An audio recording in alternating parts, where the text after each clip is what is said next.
Indian journalist association পূর্ব বর্ধমান জেলা শাখার বার্ষিক সাধারণ সভা অনুষ্ঠিত হলো আজ রবিবার শহর বর্ধমানের শাকারিপুকুর হাউসিং ক্যাম্পাসের নিতু স্মৃতি সংঘের কমিউনিটি হলে আয়োজিত অনুষ্ঠান ছিল বেশ প্রাণবন্ত। এদিনের অনুষ্ঠানে উপস্থিত ছিলেন আইজেইউর national committee secretary general S Sabanayakan, Indian journalist অ্যাসোসিয়েশনের রাজ্য কমিটির সাধারণ সম্পাদক দেবাশিস দাস, বর্ষিয়ান সাংবাদিক তথা সংগঠনের কোষাধ্যক্ষ শেখর সেনগুপ্ত, আইজেইউ এর ন্যাশনাল কমিটির সদস্য তারকনাথ রায় এবং ইন্ডিয়ান জার্নালিস্ট অ্যাসোসিয়েশনের রাজ্য কমিটির সহ সম্পাদক জগন্নাথ ভৌমিক, সদস্য আমিনুর রহমান। এবারের বার্ষিক সাধারণ সভায় নতুন চিঠি পত্রিকার সম্পাদক তথা বিশিষ্ট শিক্ষাবিদ জ্যোতির্ময় ভট্টাচার্যকে ইন্ডিয়ান জার্নালিস্ট অ্যাসোসিয়েশন পূর্ব বর্ধমান জেলা কমিটির পক্ষ থেকে সংবর্ধনা জানানো হয়। ইন্ডিয়ান জার্নালিস্ট অ্যাসোসিয়েশনের পূর্ব বর্ধমান জেলা কমিটির সভাপতি স্বপন মুখার্জির সভাপতিত্বে বার্ষিক সাধারণ সভার মূল পর্বে সাধারণ সম্পাদক অরূপ লাহা সকলকে স্বাগত জানিয়ে সম্পাদকীয় প্রতিবেদন পেশ করেন। আয় ব্যয়ের হিসাব পেশ করেন কোষাধ্যক্ষ শেখ শামসুদ্দিন। অনুষ্ঠানে সাংগঠনিক বিষয়ে কেন্দ্র ও রাজ্য নেতৃত্ব মূল্যবান বক্তব্য রাখেন। সংগঠনকে আরও ঐক্যবদ্ধ করতে একে অন্যের পরিপূরক হয়ে এগিয়ে আসার কথা বলেন। এদিনের বার্ষিক সাধারণ সভা থেকে আগামী 2025-26 বর্ষের জন্য 19 জনের একটি কার্যনির্বাহী কমিটি গঠিত হয়েছে। সভাপতি, সাধারণ সম্পাদক ও কোষাধ্যক্ষ পদে পুনর্নির্বাচিত হয়েছেন যথাক্রমে স্বপন মুখার্জি, অরূপ লাহা ও শেখ শামসুদ্দিন।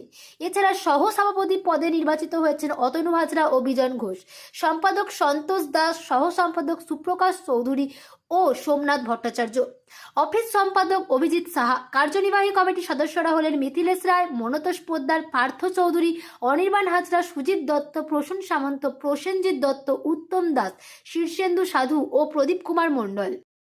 আজকে আপনাদের মাঝখানে উপস্থিত থাকতে পেরে আমি অত্যন্ত গর্বিত এবং অত্যন্ত আনন্দিত।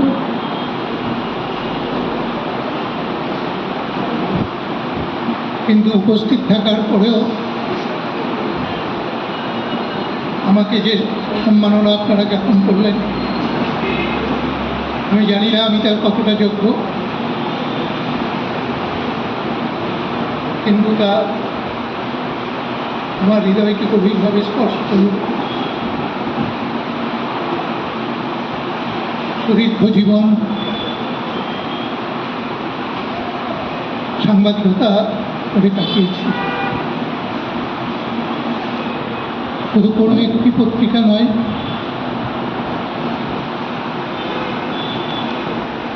পত্রিকার সঙ্গে যুক্ত। আপনাদের জানিয়ে রাখি, আমাদের আইজেএ প্রতিষ্ঠাতা মৃণাল কান্তি বিশ্বাস, আমাদের যে আইজে রিপোর্টের একদম প্রথমে লেখা আছে 1922 প্রেসিডেন্ট এবং জেনারেল সেক্রেটারি ছিলেন মৃণাল কান্তি বিশ্বাস। তিনি অমৃতবাজার পত্রিকার সাংবাদিক ছিলেন। তার নামে প্রথম রাস্তার নামকরণ হয় খিদিরপুরের একটি রাস্তা, সেখানে তিনি ট্রেড ইউনিয়ন করতেন এবং সেই রাস্তার নামকরণের উদ্বোধন করেছিলেন তৎকালীন মুখ্যমন্ত্রী জ্যোতি বসু। এবং আমার সৌভাগ্য হয়েছিল সেই অনুষ্ঠানে থাকার, এবং মিহির গাঙ্গুলি, আমাদের মৃণাল বিশ্বাস, এরা সকলে ছিলেন। তো সেইটা আমি উল্লেখ করে জানালাম। আমাদের প্রতিষ্ঠাতা সদস্য সাধারণ সম্পাদক মৃণাল কান্তি বিশ্বাসের নামে খিদিরপুরের একটি রাস্তার নামকরণ আছে, যা নামকরণ করেছিলেন তৎকালীন মুখ্যমন্ত্রী জ্যোতি বসু। তারপরে বর্ধমানে যদি সাধারণ দাসের প্রয়াত সাধারণ দাসের নামে এই স্মরণী হয়, তাহলে আমরা যথেষ্ট গল্প অনুভব করি। অনেক তো কথা শুনা, তার আগে আমি আমাদের নতুন প্রেসিডেন্টের জানাই, আর সেক্রেটারি অরূপ অভিনন্দন জানাইছি। এই কয়েকদিন আমি অনেকের বাড়িতে কাজ করতে গিয়ে আমি ব্যাপারটা বুঝতে পারি, সেটা হচ্ছে আমাদের মধ্যে কোনো একতা নেই। আজকে আইজে এতদিন ধরে যে ধরে একটা পাচ্ছে এক জায়গাতে, আমাদের মধ্যে কোনো স্পিরিট নেই আছে। তৃতীয় চারটে আইজে হয়নি, কিন্তু অল ইন্ডিয়াতে প্রচুর কাজ, সেটা শুনলে আপনাকে অবাক হয়ে যাবে। আমি যে আইডিইউ আছি, আমার 5 আইডিইউ আছে ইন্ডিয়াতে। তাতে 2টো আইডিইউর মধ্যে কোর্ট কেস চলছে, আর 3টে আইডিইউ ওখান থেকে ভেঙে এসে নিজের মতন করে যাচ্ছে। আগামী বছর চালাবো ধর্ম জাতিকে যে লোকগুলোকে দরকার আমাদের, তাদেরকে আমরা দায়িত্ব দিই, লোকগুলো দায়িত্ব দিই। আমাদের তবু কর্মকার 15 বছর একটু নির্মাণ ছিল এবারও নির্মাণ ছিল, কেন চলে গেছে আমার সঙ্গে কোনো আলোচনা করেনি, সিদ্ধান্ত জানাই। এবারে আমরা ওই আগে থেকে দুর্জাতিকে থেমেছিল, এখানে দুর্জাতিকে আমরা 2 বছর বেরিয়ে যাওয়ার পরে আলোচনা করি যে 2 বছর থেকে দেবে, এটা থাকো আমরা অন্য অবস্থায় নতুন নতুন না। তো আমরা প্রতি বছর আনতে না শেষ করে ঝাড়খণ্ড থাকবো, তাহলে মুশকিল মানে কাজকর্ম কি করে।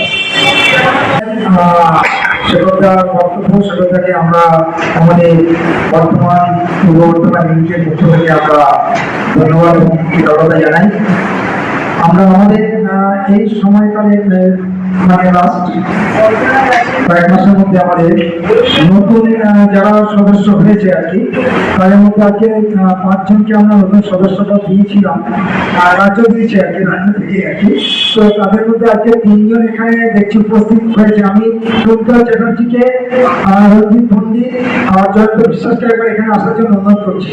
টুঙ্কল চ্যাটার্জি সুখবর পত্রিকা থেকে, টুঙ্কল চ্যাটার্জি, রঞ্জিত পণ্ডিত, আসানসোল মাজা,